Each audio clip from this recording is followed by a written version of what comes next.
네, 안녕하십니까. 저장 양소입니다. 오늘이 9월 7일 화요일, 지금 현재 시각 오후 3시 30분 접어들고 있습니다. 방금 전 시장이 이제 마감이 됐는데요. 자, 우리 시장 뭐 특별히 악재가 있었던 것은 아니죠. 그럼에도 불구하고 우리 증시는 하루 종일 맥을 추지 못하는 그런 모습이 나왔습니다.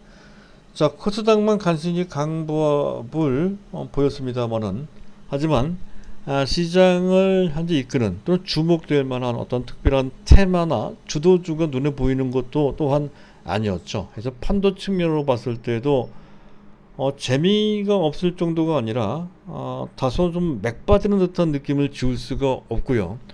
또 한 가지 약간 신경 쓰이는 대목은 시가총액 최상위 종목군들을 보게 되면, 오늘 같은 경우 10개 종목 중 현재 삼성 SDI, LG화학 같은 2차전지 관련주가 약간 반등 나왔고요. 그리고 셀트리온 정도 현재 코로나 치료제와 관련된 재료가 있는 종목이죠. 뭐 그런 정도만 강보합을 지켰을 뿐, 나머지 종목군들은 삼성전자를 위시해서 SK하이닉스 뿐만 아니라, 자, 지수에 대해서 상당히 하방 경직성이 있을 만한 네이버나 카카오 같은 그런 종목들도 1 내지 2%씩 약세를 면치 못하는 모습이 나왔고, 특히 카카오뱅크 같은 경우에는 자, 이른바 오보 핵물량, 기관들이 의무적으로 보유해야 되는 그 기간이 지나갔죠. 그래서 그 물량이 쏟아져 나오면서 주가가 또 급락을 했습니다. 그래서 전반적인 분위기를 다운시키는데 일조하는 그런 상황이 됐다는 건데, 전체적으로 우리 시장이 이렇게 밀릴 어떤 특별한 악재가 없었던 상황 속에서 이렇게 밀리는 것을 보면서 나오는 소리입니다. 결국 종합지수 3,300포인트가 한계점이지 않겠느냐 하는 그런 시각이죠. 특히 미국의 테이퍼링이 있고, 또 그 언젠가는 또 금리 인상도 해야 되니, 결국에는 우리 증시가 상당 기간 그런 식의 박스권을 면치 못하는 상황이 될 것이다라고 하는 그런 보수적인 시각을 넘어서 현재 상황이 나빠질 수 있다라고 하는 부정적인 시각도 있단 말이죠. 자, 그것을 우리가 완전히 도외시할 수는 없습니다. 하지만 객관적으로 다각도로 좀 말씀을 드린 바 있었죠. 다소 느리긴 하고, 또 상황에 따라서 단기적인 변수가 우리 증시를 약간 흔드는 경향이 있다 하더라도, 자, 미국 증시 따라 우리 증시도 견조하게 상승세를 유지한다 하는 것, 특히 연말 갈수록 그 힘을 내면서 결국 대형주가 끄는 장세가 되고, 또 내년 연초까지 본다라고 했을 때 금년에 우리가 최대치로 기대했던 종합지수 4천까지는 어렵다 하더라도 내년 상반기까지는 그게 가능하다 하는 그런 관점으로 말씀을 드렸던 건데요. 여전히 그런 시각을 크게 흐트릴 필요 없이 계속 유지하면서 긍정적으로 시장에 대응할 필요가 있다 하는 점, 다시 한번 말씀을 드리고자 합니다. 따라서 그런 흐름에 전반적인 포맷을 맞춰놓고 구성한 우리 포트폴리오 및 그에 해당되는 각계의 종목군들에 대하여 특별히 바꿀 필요가 없다는 거죠. 자, 그 점을 먼저 말씀드렸고, 자, 그것을 바탕으로 해서 오늘 제가 준비한 내용은, 오늘 지수가 왜 이렇게 힘없이 약세를 면치 못했는지 그 내면적인 그 배경을 몇 가지가 있습니다. 알려드릴 겁니다. 그래야 자신감을 갖고 계속 우리의 시각과 전략을 유지할 수가 있기 때문에 알아둘 필요가 있어서 말씀을 드릴 거고요. 두 번째, 자, 현재 우리가 초점을 맞추고 있는 재반 파트 중에서 가장 믿을 만한 파트는 역시 2차 전지인 것 같습니다. 왜 그런지, 자, 2차 전지주들이 최근에 상당히 다양한 악재에 노출된 바 있었습니다. 그 중에 하나가 또 SKC였었고요. 자, 그 악재들이 현재 어떻게 진행이 되고 있고 또 어떻게 해석해야 되는 건지, 그 악재와 그리고 현재 상황, 또 우리가 왜 믿을 수 있는 것인지에 대해서 전반적으로 현재 설명을 좀 드릴까 합니다. 그래서 조목조목 간략하게 이제 말씀을 드릴 거고요. 마지막으로 시간이 되면 그 SKC를 다시 한번 리뷰를 해보는 그런 시간을 갖도록 하겠습니다. 자, 일단 자, 오늘은 뭐 특별한 이슈보다도 시장을 점검하는 것을 먼저 해보도록 하겠습니다. 현재 차트는 종합지수 차트를 올려놔야 되겠죠. 자, 종합지수 차트. 자, 지수는 뭐 옆으로 횡보할 듯한 그런 모습으로 상당히 좀 답답한 모양을 좀 하고 있는 상황이라는 것인데, 자, 일단 시장을 보면 먼저 봐야 될 것은 현재 환율입니다. 달러 인덱스는 92.1 정도로서 전체적으로 최고점 93보다는 꽤 많이 내려간 달러 가치가 약간 떨어지는 상황이라고 하는 것은 외환시장 상황으로만 봤을 때는 일단 우리 시장에 긍정적입니다. 그리고 WT 원달러 환율도 1157원, 오늘 시장 분위기를 봤을 때 좀 꽤 많이 올라갔을 것 같은데, 하지만 오늘 올라간 폭은 불과 1원 30전 정도밖에 되지 않는다는 거죠. 이런 정도면 상당히 양호합니다.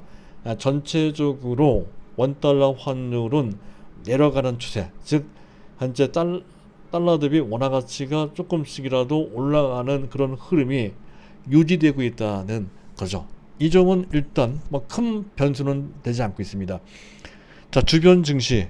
현재 아시아 증시가 괜찮아요. 현재 나스닥 선물도 괜찮았고요. 특히 일본 증시가 상당히 좋습니다. 오늘도 0.86%, 근 1% 가깝게 급등하고 있는 그런 모습이 우리 시장과는 대별되게 나타나고 있다는 거죠.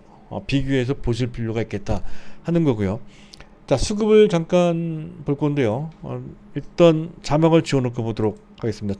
테이블만 보면, 자, 외국인들이 현재 선현물, 그리고 코스닥은 장중 순매도했다가 장 후반에 순매수로 바뀌었네요. 자, 외국인들이 일단 지수에 대해서 단기적으로 약간 부담스러워하는 모습을 현재 보이고 있는 그런 정도의 약간 예민한 그런 수급 태도를 보이고 있다는 것을 볼 수가 있고, 기관들도 그와 어느 정도 연계해서 약간 조심스러운, 현재 거래소 코스닥 모두 선물은 매도했지만 아주 큰 매도는 아니었기에 의미가 전혀 없고요. 전체적으로 현재 약보합 권에서 현재 눈치를 보는 듯한 약간 보수적인 태도, 약간 예민하게 보수적인 태도를 보였다, 이런 정도로 설명될 수 있는 수급 구도를 했다는 거고요. 삼성전자에 대하여 외국인들이 6거래일 만에 순매도했다는 것도 좀 그렇죠. 이것도 단기적으로 대응한 것으로 그렇게 판단이 돼서 그전처럼 초대규모로 삼성전자를 다시 매도할 것이다라고 생각되지는 않습니다. 자, 그런 정도 보시면 될 것 같고요. 자, 그것을 배경으로 해서 오늘 제1 주제인 오늘 약세 배경이 대체 뭔지 이것을 설명을 드릴까 합니다. 자, 일단 다시 한번 자막을 올려놓도록 하고요. 일단 테이퍼링 불확실성, 그 전에 말씀을 드린 바 있었죠. 현재 지금 미국의 비농업 일자리 수가 격감하는 바람에 오히려 어느 정도 공식화된 연내 테이퍼링이 좀 늦춰질 수 있다라고 하는 것은 어떤 측면에서 봤을 때 호재로 작용되는 듯도 하지만, 이머징 마켓 입장에서 봤을 때는 외려 불확실성이 더 연장된다는 측면에서 봤을 때 변수로 작동될 소지가, 아직 큰 변수는 아니지만 어쨌든 약간 부담이 될 수가 있습니다. 그런 정도 알고 있었던 내용이죠. 그리고 앞서 얘기했던 것처럼 니케이 징수 너무 강합니다. 그래서 동아시아에 할당되어 있는 자금의 상당 부분이 단기적으로는 일본 증시 쪽으로 간다. 스가총리 사임 사태 때문에 반사작용이 나오고 있다는 거죠. 그래서 일본 증시 쪽으로 일단 외국인 입장에서는 그쪽으로 초점을 좀 맞추고 있다 하는 것이 우리 증시에는 반사작 부작용으로 나오고 있다 하는 것이고요. 자, 그리고 현재 코스피가 우리 시장 자체적으로 시장을 이끌 만한 어떤 특별한 모멘텀이 주어진 것은 아직은 아니죠. 가장 중요한 것은 반도체 가격인데, 현재 반도체 가격은 아직은 현물가 같은 경우에 약세를 면치 못하고 있는 상황이어서 지금 당장 호재가 되지는 못하고 있습니다. 오히려 부담이 되고 있는 상황이고요. 자, 그리고 현재 추석 연휴, 다다음 주부터는 추석 연휴가 있습니다. 추석 연휴 전에 또 추석 연휴 기간 중에 미국의 FOMC가 있습니다. 그래서 그것 때문에 약간 눈치를 보는 이제 그런 분위기도 약간 영향을 줬을 가능성이 있다는 것이죠. 추석 연휴도 그렇지만 그 기간에 미국의 공개시장위원회가 있고 그때 FOMC에서 어떤 식으로 미국 증시에 영향을 줄지 뭐 그렇게 부정적이지는 않은데 그래도 우리 증시가 미국 증시에 따라다니는 그런 상황이고 아직까지는 현재 이머징 마켓에 대한 외국인 매수세가 그렇게 썩 좋은 편이 되지 못하고 있어서 그 부분은 좀 경계하는 듯한 그런 분위기가 조금 있다는 것이죠. 자, 거기까지인데 이것보다도 가장 결정적인 게 있습니다. 내일 모레죠. 내일 모레 9월 9일 목요일 날입니다. 쿼드러플 위칭 데이, 선물옵션 주식 동시 만기일이죠. 이게 가장 크게 단기적으로 영향을 미치는 것으로 그렇게 판단이 됩니다. 객관적으로 봤을 때 현재 프로그램 그 전에 먼저 들어와 있는 매수가 그렇게 많지 않고 또 베이키스 여건도 그렇게 나쁘지 않기 때문에 실제 당일날의 프로그램 매도에 의한 대규모의 마이너스 변동성에 크게 시달리지는 않을 거는 같습니다. 하지만 그동안 계속 이 쿼드러플 위칭 때 동시 만기 때 위아래로 특히 아래쪽으로 많이 흔들리는 그런 경험을 많이 했기에 그것 때문에 특히 외국인과 기관들이 다소 예민하게 그와 관련돼서 반응을 했다라고 이제 할 수가 있겠습니다. 정작 당일날에는 지수가 거의 안 빠지거나 그 반대로 탄력적으로 올라갈 가능성도 있고요. 그리고 설사 그 영향이 어느 정도 시장에 부정적인 영향을 준다고 하더라도 그건 단기적인 변수에 불과하다는 것이죠. 후폭풍까지 고려한다라고 했을 때는 목요일뿐만 아니라 그 다음날 금요일까지도 그 영향권에 있어서 추가적으로 더 약세를 보일 수 있는 상황이 나올 수도 있지만 어차피 나온다 하더라도 그것은 단기에 불과하다는 것이고 아예 안 나올 수도 있습니다. 그리고 그것을 알 수도 없습니다. 그렇다고 한다면 그것 때문에 우리가 수비적으로 나올 필요가 전혀 없고 더 나가서 불안하게 생각할 필요가 전혀 없죠. 오히려 떨어지면 좋은 종목들은 매수할 수 있는 그러니까 기회다 하는 시각으로 어찌됐든 뭐 추가적으로 매수할 수 있는 여력이 없다고 한다면 자신 있게 버틸 수 있는 자신감을 가질 이유가 바로 여기에 있다는 것이죠. 쿼드러플 위칭 데이 즉 동시 만기와 관련된 그런 불안감을 전혀 갖지 말아달라. 어차피 그건 시간 지나면 자연스럽게 해소가 되는 것이고 오히려 현재 2보 전지를 위한 1보 후퇴 효과 같은 현재 앞으로 탄력적으로 올라가기 위해서는 한번 뒤로 갔다가 가는 게 훨씬 더 좋거든요. 그런 효과까지 기대를 해볼 수 있다는 것에서 반드시 그것이 악재로만 작용되지도 않습니다. 그런 측면에서 봤을 때 전혀 걱정할 필요가 없다는 것을 다시 한번 확인할 수가 있겠다 하는 것이고요. 자, 그리고 역시 이제 믿을 만한 것은 2차 전지도 하는 건데 그거를 좀 말씀드릴까 합니다. 자, 최근에 악재는 뭐 그전에 몇 번 설명드렸던 그런 악재들인데요. GM 볼트 대규모 리콜, 주로 이제 LG화학이나 LG전자와 관련된 얘기죠. 테슬라, ESS, 에너지 저장장치 및 VW는 폭스바겐입니다. 폭스바겐의 ID4 전기차죠. 화재가 났다는 것, 그것도 상당히 연달아서 그래서 이제 전반적으로 그 부분이 구설수에 좀 올라온 측면도 좀 있었습니다. 화제가 됐던 것이죠. 그리고 코발트 등 특히 코발트 가격이 금년 들어 급등을 해서 원자재에 대한 부담이 좀 많이 늘었다는 것, 그런 것도 전체적인 원가 부담을 증가시켰다는 것에서 악재가 되곤 했고요. 자, 그리고 개별 종목에 대한 악재로 작용된 측면도 있긴 하지만 어쨌든 유안타증권에서 우리 종목인 SKC에 대해서 타겟 프라이스 즉 목표 주가를 하향 조정했죠. 실적이 둔화될 소지가 있고 특히 초대 규모로 현재 고정 자산 투자를 하고 있는 것이 결국 부담이 될 것이다라고 하는 그런 내용으로 해서 현재 그 목표 주가를 하향 조정했다는 것은 비단 SKC한테 국한된 악재가 아니라 사실 같은 맥락에 있는 다른 종목한테도 그 부분은 악재가 됩니다.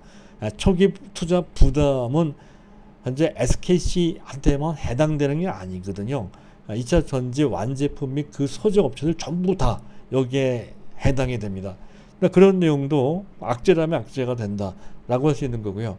또 최근 유럽 시장을 보면 7월달 아마 8월달도 그럴 것 같습니다. 전기차 판매량이 급감을 했다는 거죠. 6월달 대비 7월달 전기차 판매가 무려 44.6% 거의 뭐 반토막입니다. 반토막 될 정도로까지 전기차가 급감을 했다 하는 것도 또한 이게 가파른 성장세가 멈춰진 것이 성장은 성장인데 그 성장 속도가 좀 다운된 것이 아니냐라고 하는 그런 우려가 나올 그런 내용이 된다는 거죠.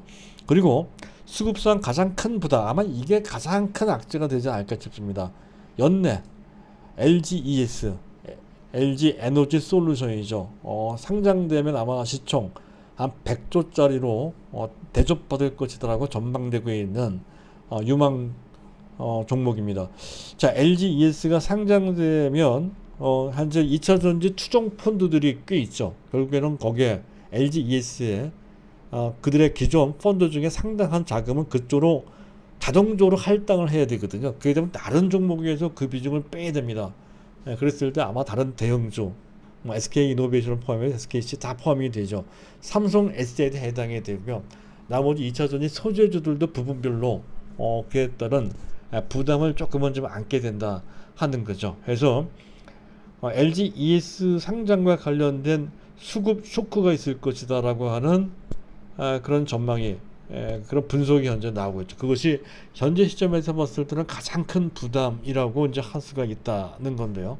자, 그와 관련된 반론을 제시해 드릴까 합니다. 일단 그 화재 사건과 관련돼서는 매스컴에 보도된 그대로입니다. 그 확률로 봤을 땐 내연차가 화재가 냈을 때보다도 일단 화재 규모가 좀 다르죠. 내연차는 화재가 나 거의 폭발 지경으로 간다는 거고 전기차는 그 정도까지는 아닙니다. 화재 규모가 다르고 그 화재 확률도 내연차가 발생할 수 있는 확률의 4분의 1밖에 되지 않는다는 건데 지금 전기차 화재 사건은 교통사고나 또는 운전자의 부주의 사건 즉 자체의 어떤 배터리 자체의 어떤 결함 때문에 생긴 화재뿐만이 아니고 그것과 관계없는 교통사고나 또는 운전자 부주의까지 다 포함을 해서도 현재 그 전기차의 4분의 1밖에 되지 않고 그 규모도 작단 말이죠. 화재 규모도. 그렇다고 한다면 이 정도면 상당히 안전한 건데 워낙에 이쪽에 뜨거운 이슈가 되다 보니까 작은 악재만 하더라도 그게 크게 침소봉대되는 측면 때문에 그게 부각되었을 뿐이라는 것을 알 수가 있고 그렇다고 한다면 LG화학도 그와 연관돼서 부정적인 악재로 있었던 LG전자도 사실 그 부담은 덜을 수가 있을 것 같습니다. 오히려 그렇다고 한다면 그들 정보 특히 LG전자는 매수해도 될 것 같아요. LG전자는 지금 현재 위치도 나쁘지가 않죠. 이때가 기회에 다르게 판단이 됩니다. 자, 여기까지 말씀을 드리고 그리고 유럽의 자동차 판매 급감했다는 것은 일시적인 현상이죠. 최근 들어 반도체 쇼티지 현상 때문에 생산 차질이 있었고요.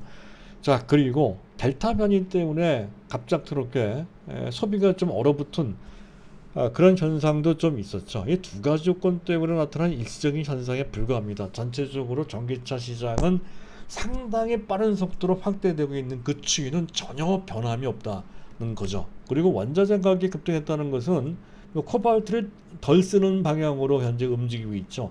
811, 911 다 그런 것이 이제 다 그런 것과 관련되어 있는 것이고요.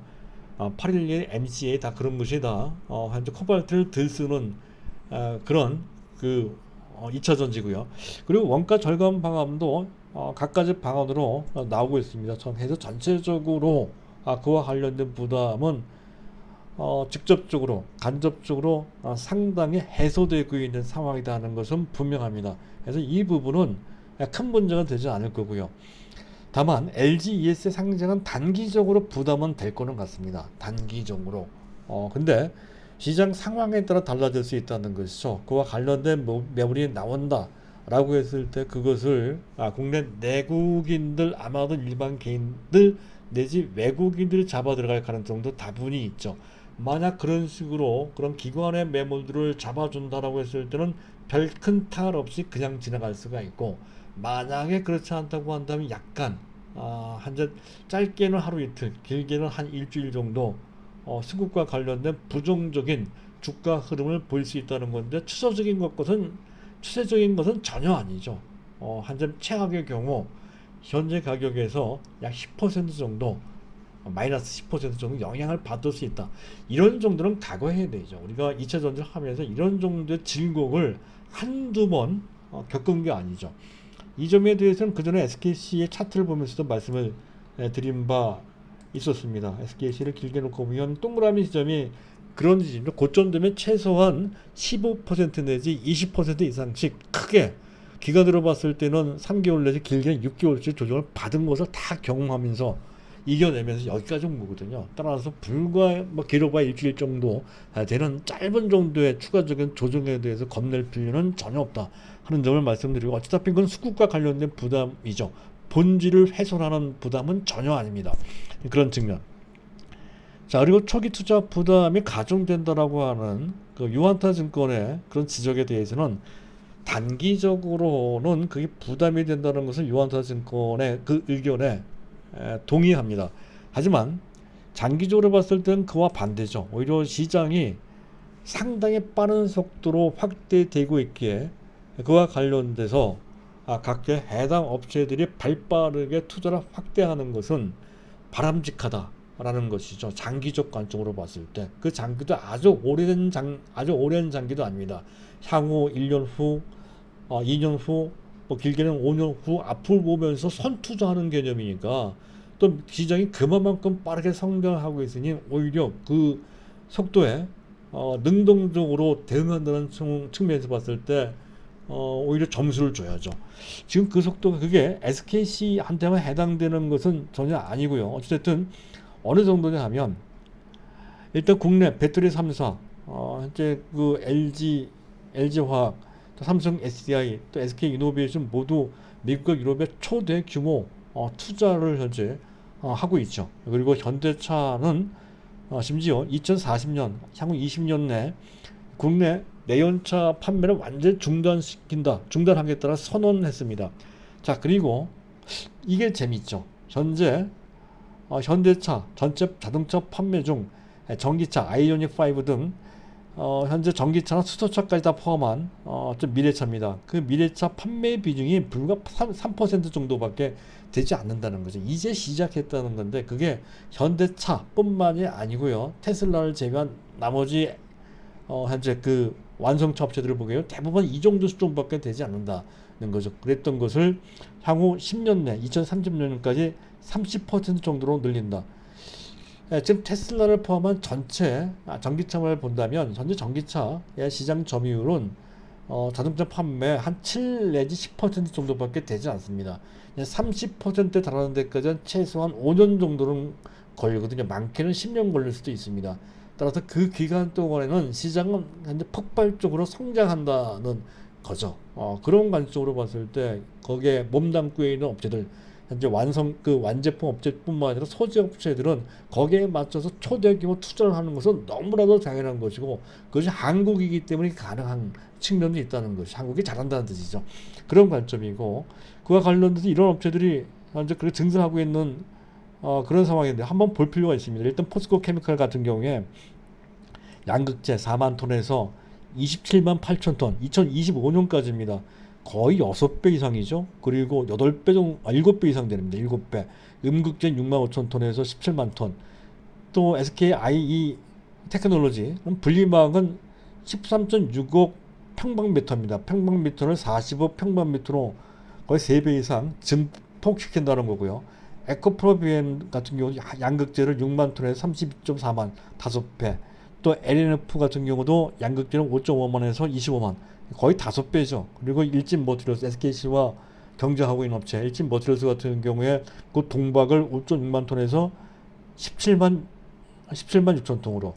참고로 SKC는 현재 5만 톤 약간 넘어갑니다. 5만 한 2천 톤? 뭐 그 정도 될 것 같은데요. 지금 현재 5공장, 6공장이 가동되고 있기 때문에 그런 정도 수준인데, 그것을 2025년도 얼마 전까지 20만 톤 정도로 계획했던 것을 25만 톤으로 현재 변경을 했죠.